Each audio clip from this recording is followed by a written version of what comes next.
नमस्कार दोस्तों। अगर आप एक कैरावैन बनाने वाले हैं या किसी कैंपर वैन के बारे में इंक्वायर कर रहे हैं तो अगले 10 मिनट आपके लिए बहुत ज़्यादा ज़रूरी होने वाले हैं। इसको ध्यान से देखना। ये एक फॉलोअप वीडियो है मेरी जो पिछली कंस्ट्रक्शन थी जो मैंने सार्थक भाई के लिए ईसुजू डी-मैक्स पे एक पूरा कंस्ट्रक्शन किया था। ये उसका फॉलोअप वीडियो है। इस वीडियो में मैं आपको बताऊँगा कि किस तरीके से वो गाड़ी हमने खरीदी, किस तरीके से वो गाड़ी हमने बिल्ड करी, उसमें क्या क्या गया है। और काफ़ी सारे क्वेश्चंस मेरे को मिले थे कमेंट सेक्शन में। मैं उन सारे क्वेश्चंस को आंसर करूँगा अभी इसी वक्त। सो सबसे पहला सवाल कि ईसुजू क्यों, वाई ईसुजू डी-मैक्स, मैंने ये क्यों रेकमेंड करी। तो इसका जवाब ये है कि गाइज़ मेरे पास बोलेरो का भी ऑप्शन था, मेरे पास योद्धा का भी ऑप्शन था, मेरे पास वी क्रॉस का भी ऑप्शन था, ईसुजू वी क्रॉस का, और हाइलक्स का भी था। बट सार्थक भाई का एक बजट डिफाइंड था, उनको गाड़ी खरीदनी थी अंडर 10 लाख रुपए में। सो 10 लाख की रेंज में यही 3 ऑप्शन आ रहे थे। बोलेरो के साथ क्या प्रॉब्लम है, बोलेरो की जो साइड की विड्थ है वो 5.5 फीट है। तो जब आप रियर व्यू मिरर में देखते हो तो आपको अपनी बॉडी दिखाई देती है, क्योंकि बॉडी की जो डायमेंशन है वो 6 फीट होती है जो हम बिल्ड करते हैं। तो वो ऑप्शन में कांटा मार दिया। इसके बाद अगला ऑप्शन था योद्धा। योद्धा की जो राइड क्वालिटी है वो बहुत ही ख़राब है, मतलब वो हार्ड सस्पेंशन है, बहुत हार्ड है। तो योद्धा पे भी कांटा मार दिया, क्योंकि इनको 4x4 की ज़रूरत नहीं थी और राइड क्वालिटी अच्छी चाहिए थी। तो इसमें एक ही ऑप्शन बचता है, वो है ईसुजू डी-मैक्स। ईसुजू डी-मैक्स की जो राइड क्वालिटी है वो सिमिलर टू एक कार की तरह है, मतलब ये कार का फील देती है, ये आपको ट्रक का फील नहीं देती है। तो that's why we narrow down ना। ईसुजू डी-मैक्स के साथ केवल एक ही प्रॉब्लम है। प्रॉब्लम ये है कि ये गाड़ी वाइट प्लेट में नहीं मिलती। ये 2020 तक वाइट प्लेट में आई थी, उसके बाद ये वाइट प्लेट में आना बंद हो गई है। तो जैसे ही हमको वाइट प्लेट वाली ये गाड़ी मिली, या प्राइवेट रजिस्ट्रेशन जिसको बोलते हैं, प्राइवेट रजिस्ट्रेशन वाली ईसुजू मिली, हमने एकदम से ग्रैब कर ली। ये जो गाड़ी हमने बिल्ड करी है ये बिल्ड है Isuzu D-max 2018 high ride model में। जब ये गाड़ी हमने खरीदी, ये गाड़ी अप्रॉक्सीमेटली 80,000 किलोमीटर चल चुकी थी। अब कुछ लोगों के सवाल होगी कि 80,000 किलोमीटर चली हुई ईसुजू को लेना समझदारी है। तो the answer is yes, absolutely. इस गाड़ी का जो इंजन है ये टोयोटा क्वालिस वाला इंजन है, और ये इंजन की लाइफ लगभग 5 लाख किलोमीटर के आसपास होती है। अब इस तरीके की गाड़ी को खरीदने से पहले आपको किन बातों को ध्यान में रखना है वो मैं आपको बता देता हूँ। नंबर 1, सबसे पहले तो गाड़ी में बैक कंप्रेशन नहीं होना चाहिए। बैक कंप्रेशन एक वो फिनोमिना है जिसमें इंजन से लीकेज है, इंजन की जो पावर है उसमें फ़र्क पड़ता है। इसका प्रोबेबल रीज़न होता है जो हेड होता है इंजन का, उसमें प्रॉब्लम। सो ये थोड़ा सा टेक्निकल टर्म है, आपका मैकेनिक आपको बता पाएगा। आपने सबसे पहले चेक करवाना है मैकेनिक से कि इसका कहीं बैक कंप्रेशन तो नहीं है, नंबर 1। नंबर 2, आपने ये चेक करना है कि गाड़ी की बॉडी लाइन कैसी है, कहीं ये एक्सीडेंशियल गाड़ी तो नहीं है। नंबर 3, आपने चेक करनी है इस गाड़ी की क्लच प्लेट कैसी है। अगर क्लच प्लेट वीक है तो आपको उसका 15,000 रुपये एक्स्ट्रा जोड़ के चलना है, क्योंकि इस गाड़ी में क्लच प्लेट जल्दी जाती है। नंबर 4, आपने ये चेक करना है कि इसकी जो डीजल लाइन है उसमें कहीं पर कोई प्रॉब्लम तो नहीं है, डीजल की कोई लाइट तो नहीं जल रही, किसी भी तरीके की कोई सेंसर की लाइट तो नहीं जल रही। सो ये 3-4 चीज़ों को आपको दिमाग में रखना है। दूसरा, आपने ये भी देखना है कि गाड़ी के नीचे रस्टिंग है या नहीं है, इंजन में, गाड़ी में किस प्रकार की रस्टिंग है। क्योंकि अगर एक बार रस्टिंग अगर गाड़ी में आ गई है तो उसको निकालने का खर्चा कम से कम 70 से 80 हज़ार रुपये होता है। पूरा इंजन उतरता है, पूरी गाड़ी सफाई होती है, उसके बाद जाके रस्टिंग का सारा काम निपटता है। तो इन बातों का आपने ध्यान रखना है। तो सार्थक भाई के लिए जो गाड़ी खरीदी थी, ना इसमें रस्टिंग थी, ना इसमें बैक कंप्रेशन था, क्लच प्लेट की कंडीशन अच्छी थी। इसमें सिर्फ 2 टायर चेंज होने का खर्चा था और बाकी गाड़ी बिल्कुल परफेक्ट थी। क्या ये गाड़ी 4x4 है? आंसर इज़ नो, ये गाड़ी 4x4 नहीं है। ये एक पिकअप ट्रक है, इसका काम है कमर्शियल लोड कैरी करना एक जगह से दूसरी जगह। इसकी जो पेलोड कैपेसिटी है वो लगभग 1000 से 1200 किलो के आसपास है। अब गाइज सवाल ये उठता है कि हमने जब इस गाड़ी को बिल्ड किया तो इसका वेट क्या आया है। तो गाइज इस गाड़ी का जो कर्ब वेट है वो है लगभग 1900 किलो, और 1000 से 1200 किलो की इसकी पेलोड कैपेसिटी है। 1000 किलो आप मान के चलो। जब हमने इसका डाला रिमूव किया तो अपने को लगभग 190 किलो के आसपास का एक्स्ट्रा वेट मिल गया। तो बेसिकली अब मेरे पास जो कैपेसिटी थी वो हो गई 1200 किलो। 1000 किलो गवर्नमेंट बोलती है और 200 किलो ऊपर से आ गया लगभग जब हमने डाला रिमूव किया। तो ये इसकी पर्ची है गाइज़, इसको ध्यान से देखिए। ये है ईसुजू की पर्ची। ये 6 दिसंबर को ये हमने वेट कराया है। गाड़ी का ओवरऑल कंस्ट्रक्शन 2900 किलो में डन हो गया है। इसके बाद भी मेरे पास कैपेसिटी बचती है लगभग 250 किलो की पैसेंजर लोड करने के लिए। तो लॉन्ग स्टोरी शॉर्ट मैं कहना ये चाहता हूँ कि पूरा का पूरा construction as per ARAI guidelines, as per government norms हुआ है। इस गाड़ी में हमने कोई भी कंस्ट्रक्शन ऐसा नहीं किया जो किसी भी नियम का उल्लंघन करता हो। चलिए अगले पॉइंट पे चलते हैं, जो कि है एरोडायनेमिक्स। काफ़ी सारे लोगों ने मुझे कमेंट करके बोला कि this guy knows nothing about aerodynamics, aerodynamics का क्या हुआ। सबसे पहले तो मैं आपकी बहुत तारीफ़ करता हूँ कि आपको एटलीस्ट एरोडायनेमिक्स के बारे में कुछ पता है। आप लोगों को दिख रहा है कि इसमें एरोडायनेमिक्स नहीं मीट हो रहे। गाइज़ मैं आपको बताना चाहता हूँ, जो भी गाड़ी हम लोग बिल्ड करते हैं उसमें काफ़ी सारे दिन हम R&D करते हैं पहले, उसमें काफ़ी सारे फार्मूलाज लगते हैं, काफ़ी सारी इंजीनियरिंग लगती है, उसके बाद जाके गाड़ी बिल्ड होती है। सो ये गाड़ियाँ एरोडायनेमिकली बन ही नहीं सकती हैं गाइज़।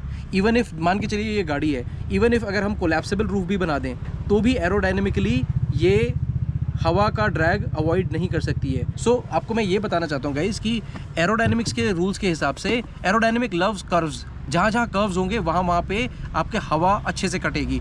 बट आप एक नॉर्मल बस को देखिए, जो एक बस बिल्कुल ऐसा होती है, बिल्कुल फ्लैट सीधे होती है, नीचे उसके टायर होते हैं, ऊपर यहाँ शीशा होता है, इस तरीके की होती है। इसमें एरोडायनेमिक्स कैसे रोल प्ले करते हैं, इसमें भी पूरा ड्रैग लगता है ना बस में। तो what I am trying to tell you guys, aerodynamics का रोल स्टार्ट होता है आफ्टर अ स्पेसिफिक स्पीड। तो नंबर 1, इस गाड़ी में ड्रैग लगना ही लगना है, और इस तरीके की हर बिल्ड में ड्रैग लगना ही लगना है। सो हमारी जो रिकमेंडेशन होती है वो होती है कि आप अपनी स्पीड को थोड़ा सा नियंत्रण रखें, आप अपनी स्पीड को 70 से ऊपर ना लेके जाएं।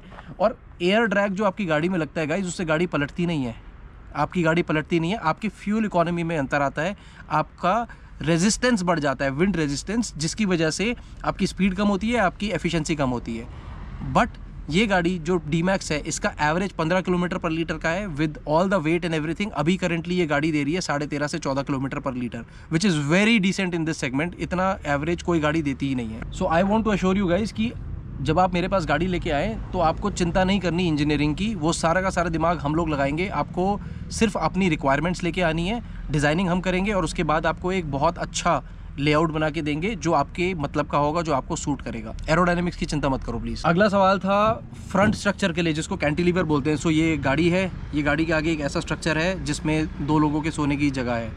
सो अगेन गाइज, इंजीनियरिंग भी कोई चीज़ होती है यार। हम लोगों ने जिस तरीके का मटेरियल यूज़ किया है, दिस विल नॉट बेंड। लोहा यूज़ हुआ है गाइज, लोहा बेंड नहीं होगा। इवन इफ़ हम लोग अभी एक टोयोटा हाइलक्स बिल्ड कर रहे हैं, उसमें एल्यूमिनियम यूज़ हुआ है। There are ways how you keep this in place. इसको कैंटिलीवर बोलते हैं इस एरिया को। ये कैंटिलीवर बना ही इस तरीके से है कि ये कम से कम 300 किलो का लोड ले सकता है। अब सार्थक भाई की टीम में 2 लोग हैं जिनका कंसोलिडेटेड वजन 140 किलो से कम है, तो उसमें 300 किलो की लोड की बेरिंग कैपेसिटी है, बट उसमें 150 किलो के ही लोग अंदर आ सकते हैं। तो कैंटिलीवर कोलैप्स नहीं करेगा गाइज, कैंटिलीवर बहुत स्ट्रॉन्ग है, ये कोलैप्स नहीं करेगा, इसकी चिंता मत करो। जब चलते हैं सस्पेंशन की तरफ, जनरली जब ये गाड़ियों में वेट आ जाता है तो उसके बाद हम सस्पेंशन का काम करवाते हैं डिपेंडिंग ऑन कितना लोड आया है। तो इस गाड़ी में पट्टे बढ़ाने, पीछे जो लीफ स्प्रिंग्स होती हैं उनको बढ़ाने की ज़रूरत पड़ी है। वो बढ़ाने के बाद अब ये गाड़ी बिल्कुल परफेक्ट चल रही है। इसमें 4 टायर नए डाले हैं और हम लोगों ने 2-2 पट्टे दोनों तरफ बढ़ा दिए हैं, तो गाड़ी बिल्कुल परफेक्ट चल रही है। और सस्पेंशन का काम हमेशा गाइज लास्ट में होता है, क्योंकि आप पहले देखना चाहते हो कि कितना वेट इसमें आ गया है और कितना वेट और आने वाला है, उसके अकॉर्डिंगली आप अपने पट्टे बढ़ाते हो। ज़्यादा पट्टे बढ़ा दिए तो आपकी गाड़ी अनस्टेबल हो जाएगी, कम पट्टे बढ़ाए तो वो जंप नहीं लेगी और आपको बेसिकली झुकी हुई दिखाई देगी, हो सकता है कि नीचे लग भी जाए। तो एक परफेक्ट सस्पेंशन का काम होना बहुत ज़रूरी है टुवर्ड्स दी एंड। एक तो मैं ना आप लोगों की ऑब्जर्वेशन की दाद देता हूँ गाइज। काफ़ी सारे लोगों ने पूछा मुझसे कि ये जो भाई बाहर AC टंगा हुआ है, जो एयर कंडीशनर बाहर टंगा है, इसको हम अंदर कर सकते थे। So guys the answer is no. अंदर हमें बहुत कम स्पेस मिल रहा है, तो उसमें हम उसको अंदर नहीं डाल सकते थे। दूसरा, किसी ने ये भी कमेंट किया था कि इसका हम कवर बना सकते थे, मेटल का बना सकते थे, वो बहुत ही आसान काम था।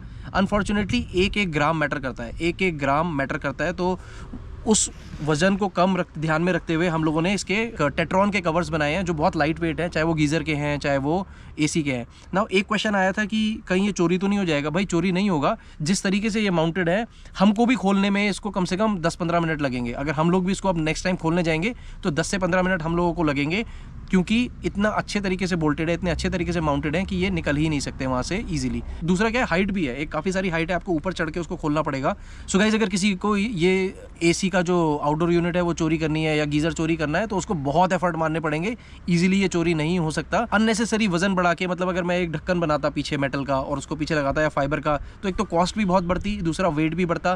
तो आई थॉट कि इसको अवॉइड किया जा सकता है, and my client is also happy with this arrangement, क्योंकि जब भी ये गाड़ी पार्क होगी तो ये एक ऐसी जगह पे पार्क होगी जो नोन होगी, ये अननोन टेरिटरीज़ में पार्क होगी ही नहीं। अगर आपकी गाड़ी में आप चाहते हो कि मेटल का ढक्कन बने, मैं लगा सकता हूँ, उसमें कोई प्रॉब्लम नहीं है, बट 10-15-20 किलो का वजन बढ़ जाएगा। अगला सवाल गाइज, आप लोगों ने एक सवाल पूछा था कि भाई जब इस तरीके का कंस्ट्रक्शन करना था तो फोर्स ट्रैवलर क्यों नहीं। भाई फोर्स ट्रैवलर 2018 मॉडल अगर आप सेकेंड हैंड लेने जाओगे तो आपको 15-16 लाख रुपए से नीचे कुछ मिलेगी नहीं, नंबर 1। नंबर 2, उसकी कंस्ट्रक्शन की कॉस्ट भी ज़्यादा है। नंबर 3, उसमें अंडर बॉडी जो वाटर डालना होता है, जो कुछ बाकी का काम करना होता है, वो सब थोड़ा कॉम्प्लिकेटेड हो जाता है, क्योंकि अल्टीमेटली फोर्स ट्रैवलर एक बॉडी बनी हुई आती है। इसमें बॉडी हम बनाते हैं तो हम पहले ही सारे प्रोविजनिंग छोड़ देते हैं। तो बजट की वजह से ये वाली गाड़ी, कंफर्ट की वजह से ये वाली गाड़ी, तो इसको चलाने का जो कंफर्ट है वो काफ़ी ज़्यादा है as compare to Force traveller. अगला सवाल था गाइस कि इसमें हम लोगों ने कोलैप्सिबल स्ट्रक्चर क्यों नहीं बनाया जैसा मेरी मैटाडोर में है, जिसमें एक्चुएटर लगा के उठाएं और बंद करें।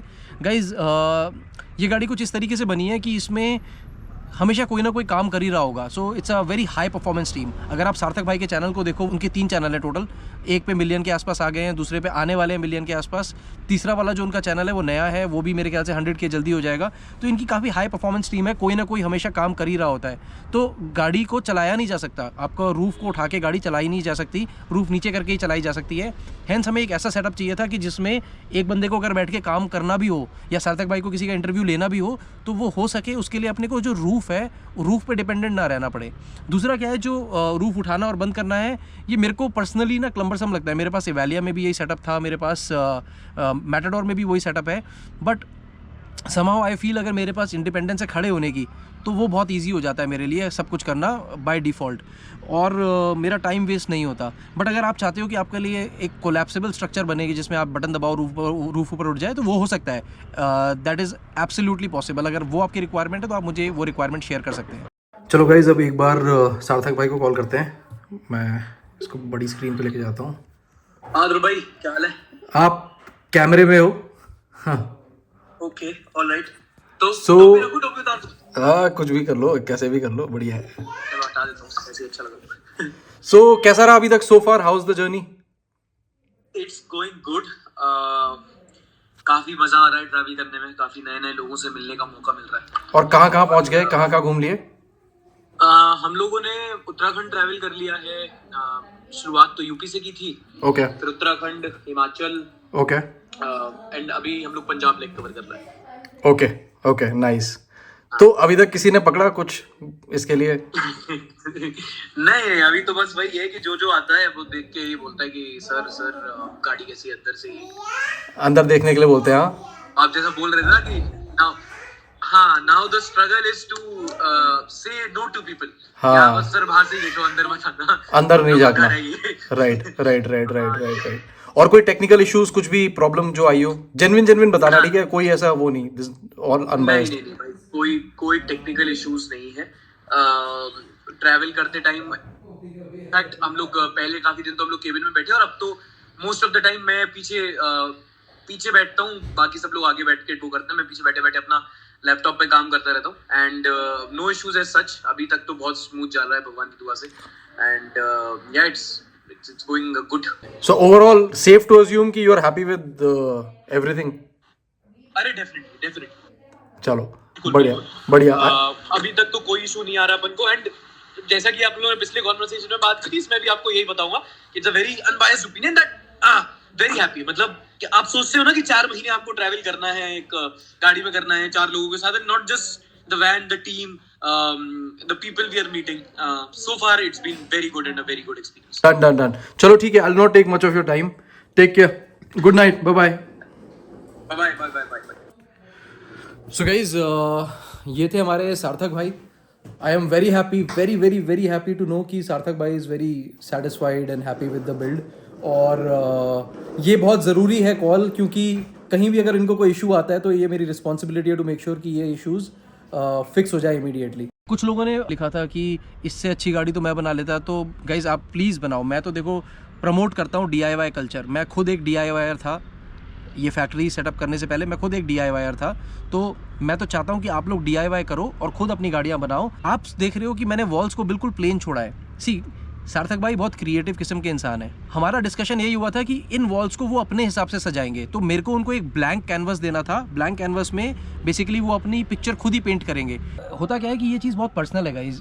आप एक अपना पर्सनल टच आप देना चाहते हो अपनी चीज़ को, और स्पेशली जब वो आपका एक यूट्यूब का स्टूडियो बनेगा, तो इसलिए हमने बिल्कुल वॉल्स को प्लेन रखा है ताकि जो एंड यूज़र है वो उसको अपने हिसाब से कस्टमाइज़ कर सके। सो जब उसमें आर्टिस्टिकली चीज़ें होंगी, जैसे उनके यूट्यूब के हैंडल्स टंग गए या फिर बाकी का उसमें पेंटिंग्स वगैरह आ जाएंगी या बाकी की एक्सेसरीज आ जाएंगी, आप देखोगे कि उसका लुक एकदम से एनहांस हो गया है, तो वाइट इंटीरियर देने का मकसद ये था कि एक प्लेन कैनवस दिया जाए जिसमें वो अपने हिसाब से आगे की चीज़ें प्लान कर सके। गाइस अब बात करते हैं जो मेरी अगली ईसुज़ू खड़ी है, जो बिल्ड होने के लिए तैयार है या ऑलमोस्ट बिल्ड हो चुकी है, अगले 10-15 दिन में वो बिल्ड हो जाएगी। उसके अंदर एक वॉशरूम भी आ रहा है, उसमें एक सोफ़ा का सेट आ रहा है बेसिकली, जिसको सोफ़ा कम बेड बोलते हैं। तो 2 लोग 3 लोग आराम से उसमें रह सकते हैं। बेसिकली 3 लोग आराम से सो सकते हैं, 3 लोग आराम से बैठ सकते हैं। वो गाड़ी चली है लगभग 64,000 किलोमीटर, सिंगल ओनर है, गुजरात रजिस्टर्ड है और गाड़ी में कोई कमी नहीं है। सिर्फ उसमें 2 टायर्स हैं जो चेंज होने वाले हो रहे हैं। अगर आप उस गाड़ी में इंटरेस्टेड हैं या इस तरीके की और गाड़ियों में इंटरेस्टेड हैं तो आप मेरे को ईमेल कर सकते हैं procamperindia@gmail.com पे। ईमेल एड्रेस नीचे मेंशन्ड है, प्लीज़ आप उस पर रिप्लाई करके मुझसे कोई भी सवाल है जो वो पूछ सकते हैं। इस तरीके की और कंस्ट्रक्शंस के लिए प्लीज़ बने रहिए फर्स्ट इंडियन कैंपर चैनल पे। गाइस एक और अनाउंसमेंट है, मैं स्टार्ट कर रहा हूँ एक नया चैनल ध्रुव नॉर्थ नाम से। उसकी लिंक भी मैं नीचे डिस्क्रिप्शन में डाल रहा हूँ। वो मेरा पर्सनल लाइफ का चैनल होगा, वो मेरा डेली व्लॉगिंग का चैनल होगा। उसमें मेरे मनाली के कैफ़े व्लॉग्स आएंगे और मेरी पर्सनल लाइफस्टाइल के और मेरी कैंपिंग के वीडियोस आएंगे। फर्स्ट इंडियन कैंपर को मैं डेडिकेट करना चाहता हूँ कैंपिंग सोसाइटी के लिए, बिल्ड्स के लिए, नॉलेज के लिए और इस तरीके की और एक्टिविटीज़ के लिए। सो प्लीज़ मेरे दूसरे चैनल को भी सब्सक्राइब करिए, उसको मैं उसकी लिंक छोड़ रहा हूँ, प्लीज़ उसको सब्सक्राइब करिए। उसमें आपको मेरी डेली एक्टिविटीज़ दिखाई देंगी। मैं कोशिश कर रहा हूँ कि मैं रोज़ व्लॉगिंग करना स्टार्ट कर दूँ जो आप लोगों को अच्छा भी लगता है, और कैफ़े व्लॉग्स भी उसी चैनल पर आने वाले हैं। चैनल का नाम है ध्रुव नॉर्थ, उस पर प्लीज़ क्लिक करके सब्सक्राइब कर दीजिए। मैं अपनी लोकेशन के बारे में गाइस आपको बताता हूँ। मैं अभी हूँ देहरादून में। ये बहुत ही सुंदर सा एक एरिया है, यहाँ पे नीचे बड़ा अच्छा व्यू आता है और मैगी खाने आया था मैं। मेरे पास और भी इस तरीके के व्हीकल्स आते रहते हैं जस्ट इन केस आपकी कोई रिक्वायरमेंट है।